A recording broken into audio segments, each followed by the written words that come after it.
તો વડોદરાના પાદરા ખાતેથી 30 બાંગ્લાદેશીઓ મળી આવ્યા છે। અમદાવાદના ચંડોળાથી પાદરા પહોંચ્યા હતા બાંગ્લાદેશીઓ પાદરાના જ ભોજ ગામે પહોંચ્યા હતા। ભોજ ગામે પહોંચતા પોલીસે ઝડપી અને કાર્યવાહી હાથ ધરી। ભાગી છૂટેલા બાંગ્લાદેશીઓ સામે વડુ પોલીસની કાર્યવાહી સામે આવી છે।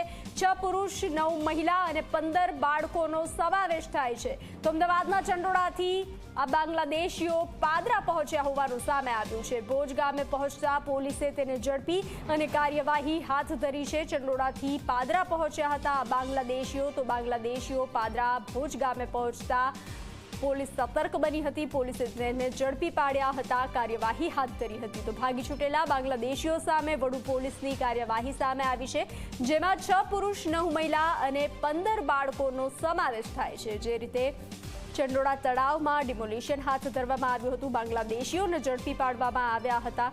તો તે બાંગ્લાદેશીઓ ભોજ ગામે પહોંચતા પોલીસે કાર્યવાહી હાથ ધરી। राज्य सरकार द्वारा क्यांक ने क्यांक घूसणखोरो सामे कार्यवाही शुरू करी है। क्यांक ने क्यांक अमदावाद खातेना चंडोळामां पण जे बांग्लादेशीओनो हब कहेवाय छे त्यां जे बांग्लादेशीओ छे क्यांक ने क्यांक तेओ सामे कार्यवाही करवामां आवी हती। पोलीस द्वारा जेने लईने केटलाक परिवारो छे ते भागी छूट्या हता।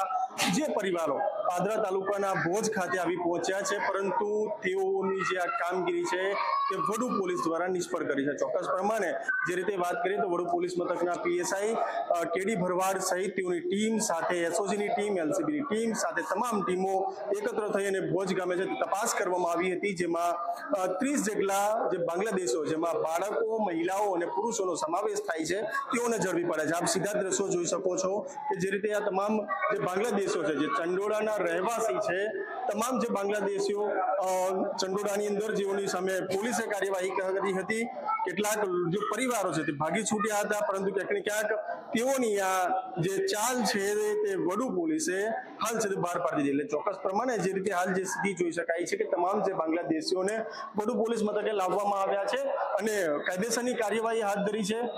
વડોદરા જિલ્લા પોલીસ સાથે એસપી સાથે તમામ જે ટીમો છે તે કામે લાગી હતી, જેમાં ખાસ વડુ પોલીસ સાથે એસઓજી, એલસીબી સાથે જે પીએસઆઈ કેડી ભરવાની ટીમ દ્વારા છે તે આ મોટી એક કાર્યવાહી કરવામાં આવી છે। ક્યાંક ને ક્યાંક જે 30 લોકો છે તે 30 લોકો સામે હાલ તેઓને પકડી વડુ પોલીસ મથક ખાતે લાવવામાં આવ્યા છે। તેઓની હાકની પૂછપરછ છે તે પોલીસ દ્વારા કરવામાં આવી રહી છે। કેમેરામેન સંતોષ માલી સાથે મિતેશ માલી, ઝી મીડિયા, વડોદરા, પાદરા।